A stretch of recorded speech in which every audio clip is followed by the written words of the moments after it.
सोचो अगर आपको भूख लग गई हो और आपको बिरयानी बनाना हो अचानक से और आपको बिरयानी बनाने आती भी नहीं है, तो आप यूट्यूब का सहारा ले सकते हो। या तो आपको कोई इंटरटेनमेंट वाली चीज़ें चाहिए या खुद के आपके वर्क के लिए कोई इन्फॉर्मेशन चाहिए, तो आप यूट्यूब का सहारा ले सकते हो। आज के टाइम पे यूट्यूब जो है लोगों की नीड हो गई, चाहे वो कंटेंट क्रिएटर हो, चाहे वो एडवर्टाइजर हो, चाहे वो व्यूवर्स हो।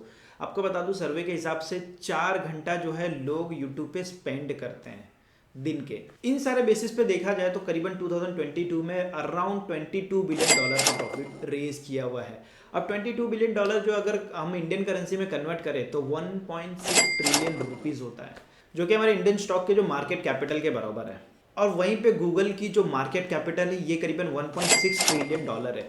दैट मीन्स कि इंडिया का ऑलमोस्ट हाफ, सोचो, सिर्फ और सिर्फ गूगल के पास है इतना बड़ा मार्केट कैप। यूट्यूब ही जो एक ऐसा सोशल मीडिया प्लेटफॉर्म है जो कम समय में काफ़ी ज़्यादा ग्रो कर चुका है। अब इससे आइडिया लगा सकते हैं, यूट्यूब जो है 2018 में $18 बिलियन जो है रेवेन्यू जनरेट किया था। वहीं पे एनबीसी ने जो है $7 बिलियन रेज किया था। और एनबीसी क्या है? न्यूज़ चैनल है, जो कि एक टाइम पे जब यूट्यूब ग्रोइंग फेज पे था तो ये इसकी न्यूज़ेस प्रोवाइड करा करती थी। तो आप सोच सकते हो कि ये कितनी बड़ी एनबीसी इंटिटी थी, जो कि गूगल ने उसको भी सरपास कर दिया। पर ये सारी चीज़ें जो गूगल के लिए बहुत ही आसान नहीं थे। तो इस वीडियो में हम जानेंगे गूगल के सक्सेस के पीछे का राज। फरवरी 2005 में जो है youtube.com नाम की डोमेन रजिस्टर्ड होती है पेपल के 3 एक्स एम्प्लॉय के द्वारा, जिनका नाम है चाड हार्ली, स्टीव चैन और जावेद करीम। इस डोमेन को रजिस्टर करने का पर्पस ये था कि यहाँ पे एक डेटिंग ऐप को चलाया जाए, यानी कि ये डेटिंग ऐप को जनरेट करने का ये था। बट एक्सेप्शनली जो है यहाँ पे एक वीडियो पोस्टिंग का जो है नया फीचर उन्होंने लॉन्च किया था, जाने अनजाने में। लेकिन एक महीना बीतते बीतते उनको थोड़ा सा आइडिया लग जाता है कि डेटिंग ऐप जो है काफ़ी ज़्यादा फ्लॉप हो सकता है। उसी टाइम पे एक कंट्रोवर्सी काफ़ी ज़्यादा फेमस हुई थी जस्टिन टिम्बरलेक और जेनेट जैक्सन की, जो कि सुपर बोल नाम की एक शो थी जो एमटीवी पे कास्ट हुआ करती थी। तो ये जो वीडियोस क्लिप है उनको मिल नहीं रहे थे। उसी टाइम पे इन तीनों के दिमाग में खुरापाती आइडिया आता है, तो ये लोग सोचते हैं कि बॉस हम क्यों ना इसको वीडियो शेयरिंग जो है प्लेटफॉर्म बनाया जाए, जो कि इस टाइम पे वहाँ पे कोई भी कॉम्पिटिटर नहीं था। ये चीज़ तीनों को आइडिया लग गया था, तो जिस बेसिस पे इन्होंने काम करना चालू किया। और विद इन 2 मंथ यानी कि 23 अप्रैल 2005 को जो है जावेद करीम ने जो एक वीडियो अपलोड की मी एट जू के नाम की, जहाँ पे वो सैन डिएगो जू की जो है व्लॉगिंग कर रहे थे। आज के टाइम अगर आप वीडियो चेक करोगे तो ये करीबन 120 मिलियन रीच है और 5 मिलियन लाइक्स है। ये अब तक की पहली वीडियो थी। यहीं से इनका रोल डिसाइड होता तीनों का। चाड हार्ली की स्किल जो थी वो लोगो डिज़ाइन करने में थी और साथ साथ में वेब डिज़ाइन करने में थी। वहीं पे स्टीव चैन की जो स्किल्स थी वो क्या करते थे, प्लेबैक चेक करते थे और वीडियो अपलोडिंग देखते थे कि यहाँ पे कोई प्रॉब्लम्स तो नहीं आ रही है, तो वो चीज़ें वो संभालते थे। और थर्ड जो है हमारे जावेद करीम जी, जो एज अ प्रोग्रामर थे, तो वो क्या करते थे कि चेक करते थे कि सर्वर में एग्जैक्टली डोमेन प्रॉपरली सर्च में आ रहा है या नहीं आ रहा है, या आप समझ सकते हो कि प्रोग्रामिंग का काम जो है जावेद करीम जी करते थे। 23 अप्रैल के बाद मई में जो है करीबन 30,000 व्यू आए थे और देखते देखते 6 मंथ में करीबन 2 मिलियन व्यू आए थे, जो कि उस टाइम पे एज अ टेस्टिंग काफ़ी ज़्यादा था। भाई हमारे को 30,000 अभी आ जाए तो हम खुश हो जाते। उस टाइम पे सोचो कि टेस्टिंग पीरियड होने के बावजूद इतने व्यूज़ आए थे। अब दिसंबर आते आते इन्होंने जो है अलगो को सेट कर दिया था, जितने भी ज़्यादा कमेंट्स हो गए उस बेसिस पे जो है वीडियो को रिकमेंडेशंस में भेजा करते थे। जैसे कि अब रीच तो यूट्यूब पे आना चालू हो गया था, तो जिसके वजह से एडवर्टाइजर्स काफ़ी ज़्यादा अट्रैक्ट हो रहे थे। और फैब 2006 की बारी आती है जहाँ पे पहला ऐड चलता है फॉक्स स्टूडियो का, जिस शो का नाम था प्रिजन ब्रेक। और ये जो ऐड जो है पेरिस हिल्टन नाम के बिजनेस मूवमेंट के चैनल पे पोस्ट किया गया था। इतनी पॉपुलैरिटी बढ़ रही थी कि यहाँ पे एंजल इन्वेस्टर्स भी काफ़ी ज़्यादा अट्रैक्ट हो रहे थे। मैं आपको बताऊँ, दिसंबर 2005 में $3.5 मिलियन का जो है इनको फंड रेजिंग मिली थी सेक्वा कैपिटल के द्वारा।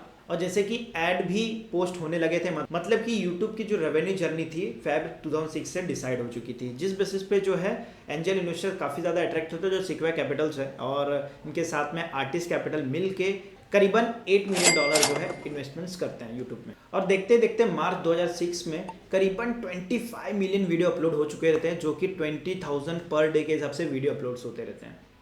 और ये ग्रोथ बढ़ती ही जा रही थी। करीबन जुलाई 2006 में करीबन 100 मिलियन व्यूज़ आने लगे थे पर डे।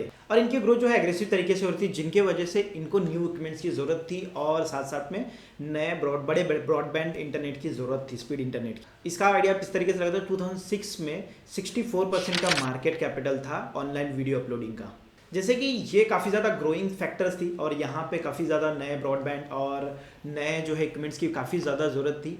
वहीं पे एडवर्टाइजमेंट में भी काफ़ी ज़्यादा प्रॉब्लम थी और गैप क्रिएट हो रही थी। एड मेथड कुछ इस तरीके का था कि जो एडवर्टाइजर्स थे वो अपने चैनल को, अपने कंटेंट्स को या अपने प्रोडक्ट को जो है फोर्सफुली जो है शो करते थे क्लाइंट के सामने या मतलब व्यूवर्स के सामने।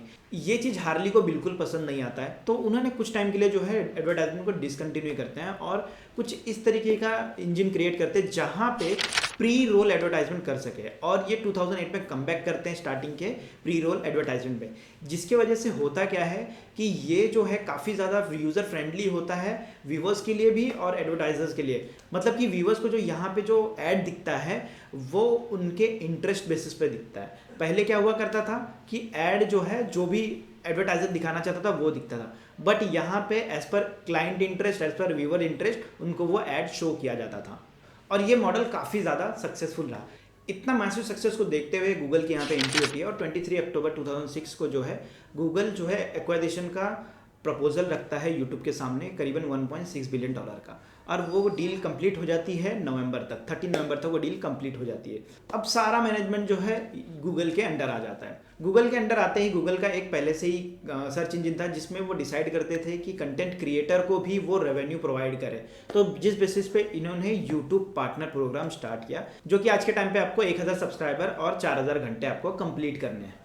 ये क्राइटेरिया है, उसके बाद आपको मोनेटाइजेशन मिल जाता है और जिससे आप यूट्यूब से अर्निंग कर सकते हो। गूगल के एक्वाजिशन के बाद से यूट्यूब की ग्रोथ सुपर फास्ट पे आ गई, क्योंकि आपको बता दूं उस टाइम पे ये सबसे लार्जेस्ट एक्वाजिशन थी गूगल के द्वारा। लेकिन सबसे बड़ा शॉकिंग वाली बात ये आई जब यहाँ पे रेवेन्यू डिस्क्लोज हुई 2008 में, जो कि $200 मिलियन प्रॉफिट थी जब गूगल ने पोस्ट किया था यूट्यूब का रेवेन्यू। लेकिन गूगल के एक्वायर करने के पहले भी रेवेन्यू करीबन $180 मिलियन थी। मतलब कि रेवेन्यू में कोई भी इम्प्रूवमेंट नहीं था। और इसी को देखते हुए ब्लूमबर्ग और credit rating company Credit Suisse ने जो है फोरकास्ट किया था कि 2009 में ये $450 मिलियन का लॉस फेस कर सकती है। लेकिन जब चैड हर्ली का रेवेन्यू डिस्क्लोज होता है बहुत शॉकिंग होता है। $395 मिलियन की रेवेन्यू होती है और वहीं पे स्टीव चेन की भी जो रेवेन्यू है $365 मिलियन और ओवरऑल गूगल की जो रेवेन्यू निकल के आती है करीबन $0.1 बिलियन। यही एक पीक पॉइंट था जहां से यूट्यूब ने काफ़ी ज़्यादा रेवेन्यू और अपनी ग्रोथ को काफ़ी ज़्यादा इम्प्रोवाइज़ किया। जैसे कि मैं आपको बता दूं कि 2012 में गैंगनम स्टाइल नाम की एक सॉन्ग थी जो कि आपने काफ़ी अपने बचपन में सुना होगा। वो फर्स्ट ऐसी वीडियो थी जिसने 1 बिलियन जो है रीच को टच किया था। फिर 2013 आते आते यूट्यूब का जो खुद का चैनल है उसने प्यूडीपाई को जो पीछे करके काफ़ी ज़्यादा आगे चले गए। उसके पीछे का रीज़न ये भी था कि जब भी आप यूट्यूब अकाउंट ओपन करते थे यूट्यूब बाय डिफॉल्ट आपको सजेस्ट करता था कि सब्सक्राइब करने के लिए, तो जिस बेसिस पे ये काफ़ी ज़्यादा जो है ग्रो कर चुका था। और 2013 आते आते जो है ये रीच करीबन 1 बिलियन तक पहुँच चुका था। मतलब आप समझ सकते हो यूट्यूब जो है इस तरीके से स्लोली ग्रो कर रहा था। और 2013 में भी जो है इसने रेंटिंग मूवी का भी जो है प्रोग्राम लॉन्च किया था जहाँ पे आप मूवी रेंट कर सकते थे। तो मतलब कि यूट्यूब नए नए फंक्शंस जो है लॉन्च करता गया और इनकी जो ग्रोथ है और अपने जो बैक सिस्टम्स है उनको काफ़ी ज़्यादा इंप्रूव करता गया। फिर 2015 आता है जहाँ पे वो इन्फो कार्ड और एंड कार्ड मेंशन करते हैं जहाँ पे आप अपने जो है पिछले वीडियो को जो है लिंक करवा सकते थे। अब वहीं पे थंबनेल भी उसी टाइम पे लॉन्च हुआ था, जो कि आप वीडियो जब भी आप सर्च करते हो तो पहला थंबनेल दिखता है। ये थंबनेल का आइडिया 2015 में आया था। फिर उसके बाद से तो ग्रो इतने वी शेप में हुआ है कि पूछो मत। अभी देखा जाए तो जैसे मैंने 2018 को बताया था कि $18 बिलियन का अर्निंग किया और 2021 तक करीबन 22 बिलियन जो है रेवेन्यू अर्न किया है सिर्फ ऐड से। इसके अलावा जो है इनकी खुद की जो है प्रीमियम सब्सक्रिप्शंस भी है, इसकी भी कंट्रीब्यूशन 20% है। और यूट्यूब जो है काफ़ी ज़्यादा एसोसिएटेड है, अब बहुत ही ज़्यादा ग्रोइंग कंपनी है। सो इस तरीके से जो है यूट्यूब ने अपने आप को काफ़ी ज़्यादा ग्रो किया है। इन्होंने अप्स एंड डाउन्स काफ़ी ज़्यादा देखी, लेकिन इनका एक चीज़ कॉमन था, करेक्शंस। ये अपने आप को करेक्ट करते गए और प्रैक्टिसेस काफ़ी ज़्यादा करते गए। और सबसे मेन पार्ट ये है कि इन्होंने व्यूवर्स के इंटरेस्ट को हमेशा से ध्यान में रखा, जिस बेसिस पे ये तो ग्रो हुए कंटेंट क्रिएटर्स भी काफ़ी ज़्यादा ग्रो हुए। मैं आपको बता दूँ जो मिस्टर बीस्ट है जो काफ़ी ज़्यादा फेमस यूट्यूबर्स है, उनका जो है $19 मिलियन जो है अर्निंग होती है यूट्यूब के थ्रू।